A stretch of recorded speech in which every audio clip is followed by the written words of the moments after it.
தாவேகாவுடைய தலைவர் திரு விஜய் அவர்கள் முதலமைச்சராக பதவியேற்பது உறுதி. ஊடகவியலாளர்கள் பெரும்பாலுமே ஆளுங்கட்சிக்கு சாதகமாக ஒத்துவதே வேலையா இருந்தாங்க. விஜயோட கான்பிடென்ட், விஜய் எந்த அளவுக்கு மக்களை நேசிச்சாரோ அதுக்காக மக்கள் கொடுத்த பரிசு. அநீதியிலிருந்து மக்களை காப்பாற்றுங்க உங்க விஜய், நான் வர்றேன். ஆர்ஆர் ரிவ்யூ நேயர்களுக்கு எனது அன்பான வணக்கங்கள். இன்றைய தினம் ஒரு அற்புதமான நற்செய்தி. நம்ம எக்ஸிட் போலுக்கு முன்னாடியே தாவேகாவுடைய தலைவர் 35% தாண்டுவார் அப்படின்ட்டு அண்ணா நகர் தொழிலதிபர் திரு சேகர் அவர்களோடு நம்ம எக்ஸிட் போலுக்கு முதல் நாளே நம்ம சொன்னோம். நம்ம சொன்னபடி தான் தமிழ்நாட்டு மக்கள் வாக்களிச்சிருக்காங்க அப்படிங்கிற நம்ம வார்த்தை மெய்யா இருக்குது.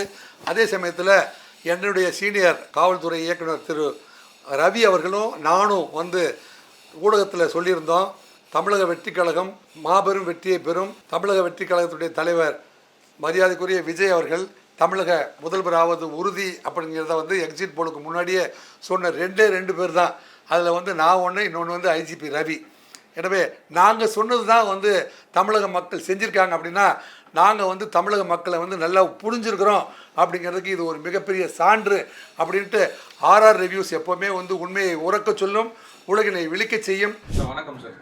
வணக்கம் வெங்கடேஷ், எப்படி இருக்கீங்க? நல்லா இருக்கேன் சார். இன்னைக்கு தமிழ்நாடே பரபரப்பாக பேசக்கூடிய ஒரு விஷயம்னா பார்த்தீங்கன்னா இந்த எலெக்ஷன் ரிசல்ட் சார். இன்னைக்கு கவுண்டிங் போயிட்டு இருக்கு. தமிழக வெற்றி கழகம் பார்த்தீங்கன்னா காலையிலேருந்து லீடிங்கில் இருக்காங்க சார். 110 இடங்களில் லீடிங்கில் இருக்காங்க. இது யாருமே எதிர்பார்க்காத ஒரு விஷயம்ன்ற மாதிரி எல்லாருமே பேசுகிறாங்க. நீங்கள் எப்படி பார்க்குறீங்க? நாங்கள் எதிர்பார்த்த விஷயம், யாருமே எதிர்பார்க்காதது அப்படிங்கிற ஒரு வார்த்தை இருக்குது பார்த்தீங்களா. இது திமுக ஊடகவியலாளர்கள்லாம் சேர்ந்து பூஸ்ட் பண்ணி தவறான தகவல்களையே மு.க. ஸ்டாலின் அவர்களுக்கு கொடுத்தாங்க. அது மட்டும் இல்லை, தமிழ்நாட்டில் இன்டெலிஜென்ஸ் இருக்குது பார்த்தீங்களா. ஸ்ரீமதி எப்போ பெரம்பலூரில் இறந்து போனாங்களோ அந்த தேதியிலேருந்து இது வரைக்குமே திரு மு.க. ஸ்டாலின் அவர்களுக்கு இன்டெலிஜென்ஸ் டிபார்ட்மெண்ட்டு புள்ளி விவரங்களை தவறாகவே கொடுத்துட்டு இருந்துச்சு. மக்களை நம்ப வச்சுட்டே இருந்தாங்க. ஊடகவியலாளர்கள் பெரும்பாலுமே ஆளுங்கட்சிக்கு சாதகமாக ஒத்துவதே வேலையாக இருந்தாங்க. இதில் ரெண்டு பேருக்கு தான் கரெக்டாக சொன்னோம். அப்படின்னா ஒன்று ராஜேந்திர ராஜா, நான் சொன்னேன் தாவேகா ஸ்டார்டிங்லேயே 35% ஓட்டு வச்சிருக்கு அப்படின்னு நான் சொன்னேன். எங்கள் ஐஜி மிஸ்டர் ரவி ஐபிஎஸ் அவர் சொன்னார் 120 சீட்டை தோடும்னு நேற்று அவர் சொன்னார். எக்ஸிட் போலுக்கு முன்னாடியே நான் அண்ணா நகர் ஒரு தொழிலதிபர் திரு சேகர் அவர்களோடு ஒரு நேர்காணல நான் வெளியிட்டு இருந்தேன். கிட்டத்தட்ட 1,00,000 பேர் அதை பார்த்துருக்காங்க. நான் தாவேகா தலைவர் திரு விஜய் அவர்கள் 35% அவர் ஸ்டார்ட் பண்றாரு. ஏற்கனவே 33, 30 இருந்த திமுக அதிமுகவுக்கு இணையான கட்டமைப்பை அவர் ஏற்படுத்திட்டாரு அப்படிங்கிறத நான் பல்வேறு முறை பனையூர் சென்று பார்த்ததுல மட்டும் இல்லாம நம்ம கலந்துரையாடல. அவர் முதல்ல மதுரை மாநாடு, அப்புறமே அவர் Perambalur visit, Trichy visit, Namakkal visit, Karur visit, அதுக்கு பிறகு ஏற்பட்ட ஈரோடு விசிட்டு, இதுல கூடியிருந்த மக்கள் தொகையினுடைய புள்ளி விவரங்களை தயவு செஞ்சு உண்மையை சொல்லுங்கடான்னு பல முறை நம்ம ஊடகத்தில் சொல்லியிருக்கோம். உங்களுக்கு தெரியும், புள்ளி விவரங்கள்ல மோசடி பண்றாங்க. தமிழக ஊடகங்கள் ஏன் இப்படி கதிகலங்கி போய் அல்லது உண்மைக்கு புறம்பான செய்திகளை பதிவு செய்யறதே சில பேர் சொல்றாங்க. நாம் தமிழர் கட்சி கூட அவர் தான் முன்னிலை வைப்பாரு அப்படின்னு சொன்னவர்கள் சில பேர் இருக்காங்க. நாம் தமிழர்கள் ஒரு தமிழர்கள் மீது அதிக பற்று இருந்த போதிலும் அரசியல் தந்திரம் அப்படிங்கிறது, அரசியல் வியூகம் அப்படிங்கிறதுல சற்று இன்னும் கொஞ்சம் பாடம் படிக்க வேண்டியிருக்குது. அரசியல் பற்றி என்ன சொல்லணும் அப்படின்னா, மதிமுக்கால் மந்திரம் கால். மந்திரவாதிகள் ஜெயிக்கிறது எப்படி தெரியுமா? மதிமுக்கால் மந்திரம் கால் அப்படின்னு ஒரு பழமொழி இருக்குது. அதே மாதிரி அரசியலில் ராஜதந்திரம் அப்படின்னு ஒன்று இருக்குது. இந்த ரெண்டையுமே அரசியலில் மிக்ஸ் பண்ண தெரியுமா தெரியாதா விஜய்க்கு அப்படின்னு சொன்னால் அவர் சொல்கிறாரு. விஜய் என்ன சொல்கிறாருன்னா, பாஸ் நீங்கள்லாம் இப்போ பொதுக்கூட்டங்களில் போய் கூட்டம் போட்டு தான் மக்களை சந்திக்கிறீங்க. நான் கடந்த 30 வருஷமாக எல்லா வீட்டுக்குள்ளேயும் போயிட்டு இப்போ அரசியல் பேசுகிறேங்கிறார். நான் எல்லா வீட்டுக்குள்ளேயும் போயிட்டேன். எல்லா சகோதரர்கள், தம்பிமார்கள், தங்கைமார்கள், அக்காமார்கள், அண்ணன்மார்கள், வெளிநாட்டில் வேலை செஞ்சுட்டு இருக்கிற சகோதரர்கள், பட்டதாரிகள், அத்தனை பேரும், அதுபோல் குழந்தைங்க, தமிழ்நாட்டில் வாழ்கிற குழந்தைங்க, எனக்கு தெரிஞ்சு நேரு மாமாவுக்கு அப்புறம் இத்தனை குழந்தைங்க மனசுல புகுந்த ஒரே தலைவர் தாவேகா தலைவர் விஜய் சார். இன்னைக்கு ஒரு 10 வயசு பையன் கூட எலெக்ஷன் ரிசல்ட் என்னன்னு அதான் உண்மையை சொல்லணும் அப்படின்னா, இப்ப இன்னைக்காவது உண்மையை பேசுவோமே அப்படின்னு பேசுனா, ஜவஹர்லால் நேருவுக்கு பிறகு குழந்தைங்க மனசுல இவ்வளவு பெரிய இடம் பிடிச்சது அப்துல் கலாம் ஒண்ணு. அதுக்கு அடுத்தது தாவேகா தலைவர் விஜய் 2. இவங்க 2 பேர் தான் குழந்தைங்க மனசுல இவ்வளவு பெரிய இடத்த பிடிச்சிருக்காங்கிறத இன்னைக்காவது தமிழக ஊடகங்கள்ல பதிவு பண்ண வேண்டியது ஊடகவியலாளர்கள் பொறுப்பு. இன்னைக்கு 110 இடங்கள்ல பாத்தீங்கன்னா முன்னிலையில இருக்காங்க சார் தாவேகா பாத்தீங்கன்னா. ஆனா இப்ப டிஎம்கேல பாத்தீங்கன்னா ஸ்டாலின் அவர்களும் சரி பின்னாடிவுல இருக்காங்க. துணை முதல்வர் உதயநிதியை பாத்தீங்கன்னா அவங்களும் பின்னாடிவுல 22 மினிஸ்டர் வந்து பின்னாடிவுல இருக்காங்க டிஎம்கேல.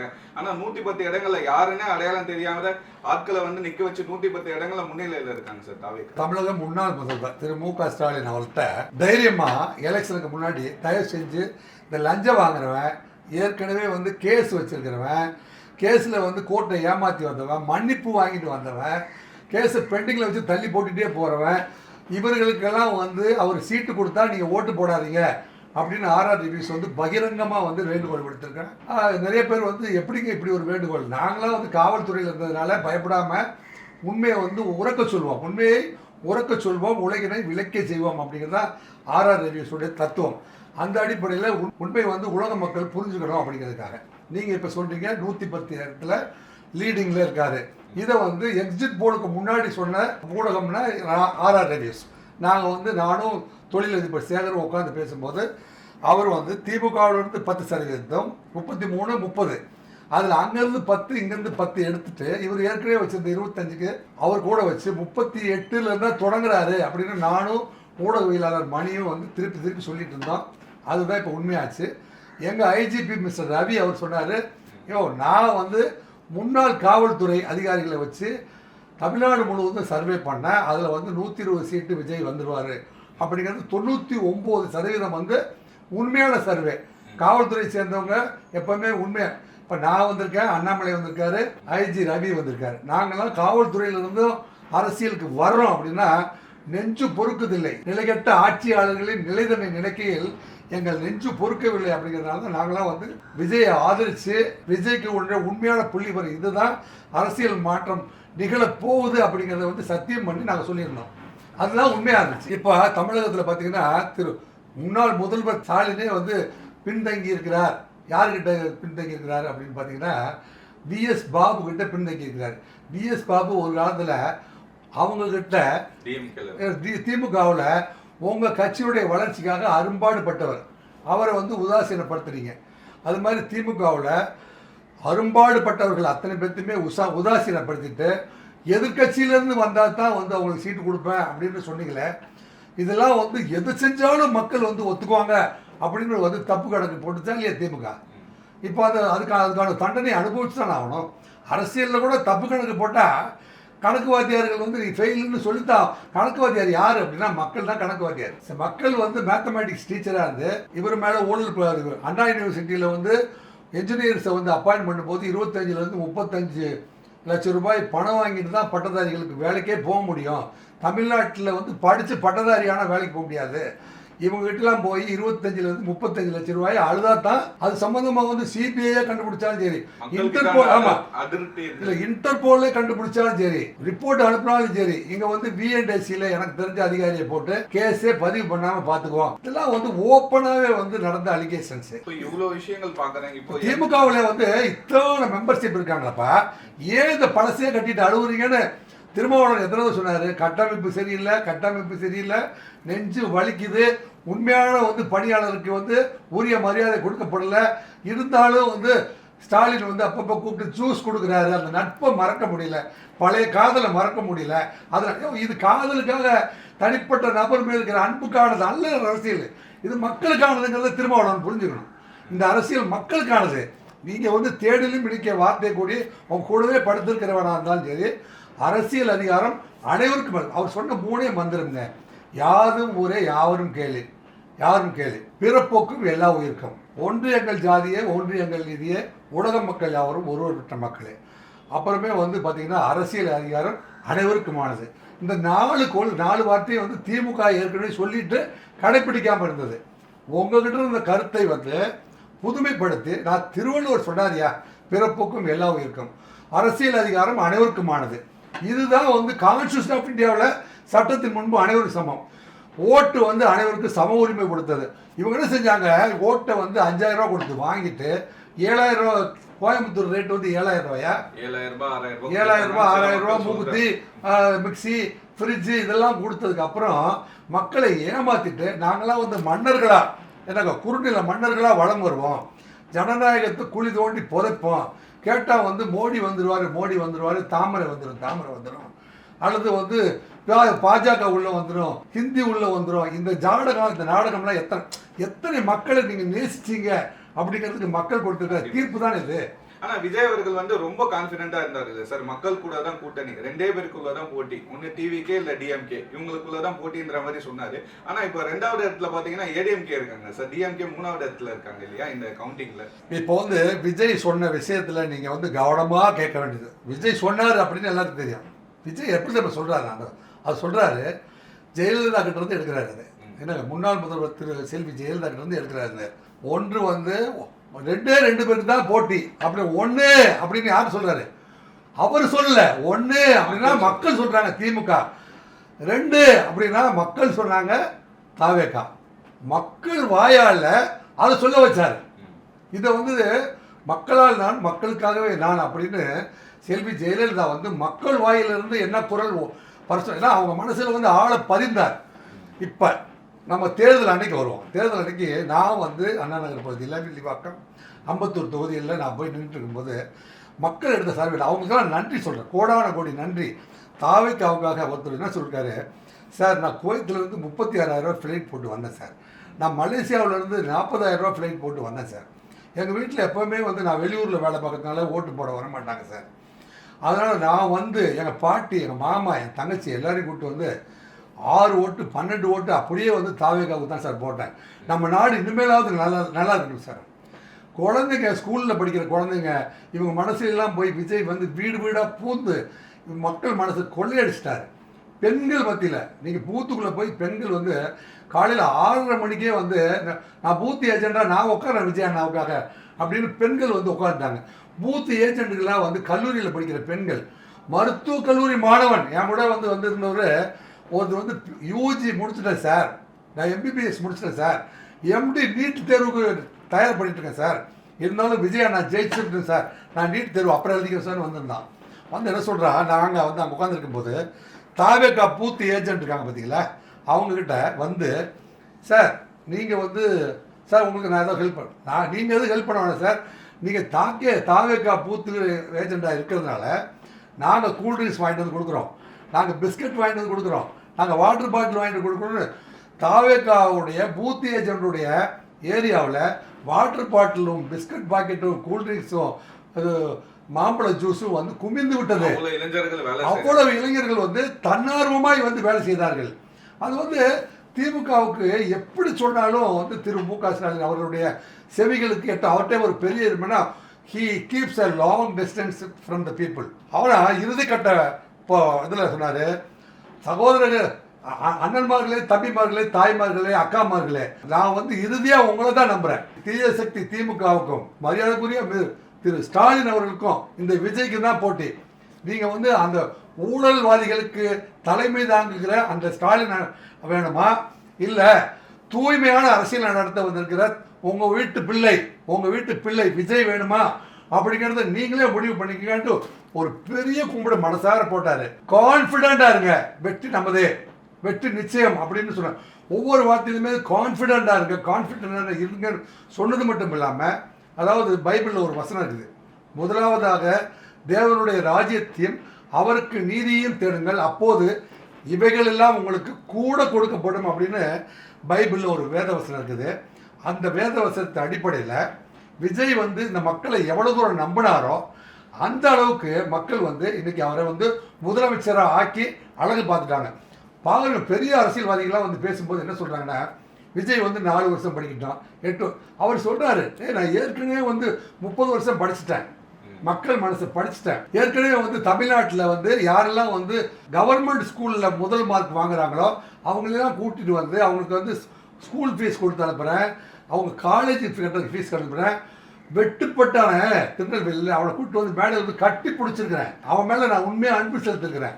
ஒவ்வொரு வீட்டுக்குமே வந்து இந்த விஜய் வந்து தனித்தனியாக ஆறுதல் சொல்லிட்டு இருக்கிறேன். விஜயோட கான்ஃபிடென்ட், விஜய் வந்து எந்த அளவுக்கு மக்களை வந்து நேசிச்சாரோ அதுக்காக வந்து மக்கள் கொடுத்த பரிசு. அப்போ இந்த அனைத்து கட்சிகள் மற்ற கட்சிகள் பின்னடைவு தாங்குகிறவர்களா மக்களை இந்த அளவுக்கு நேசிக்கவில்லை. மக்களை நேசித்தார்களா மக்களை நேசிக்கவில்லையா அப்படிங்கிறதுடைய சாட்சி தான் வந்து 109.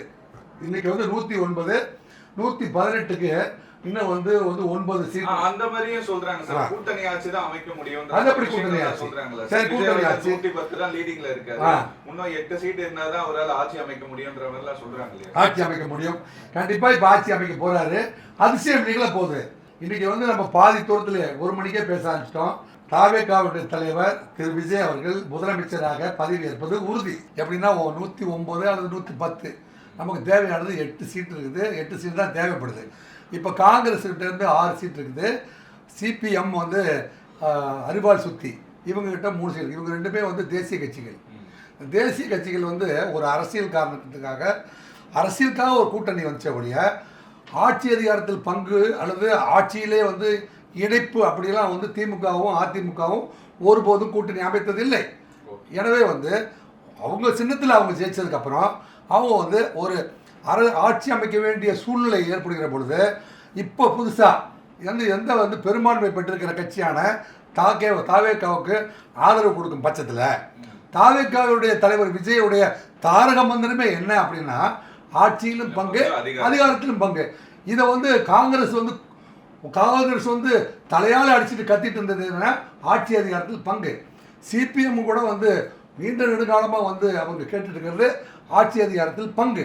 அப்போ ஆட்சி அதிகாரத்தில் பங்கு அப்படிங்கிற போது சிபிஎம்மும் ஏன்னா கை சின்னம் 2 பேருமே சேர்ந்து ஆதரவு கொடுத்தா ஆட்டோமேட்டிக்காக வந்து அவர் வந்து ஆட்சி அமைப்பது உறுதி. வெளியே வருவாங்களா சார்? திமுக டிஎம்கேல இருந்து வெளியே வருவாங்களா கூட்டணியில இருந்து? ஏன் வெளியில் வரக்கூடாது? ஏதாவது திமுக விட்டு அவங்க வரல.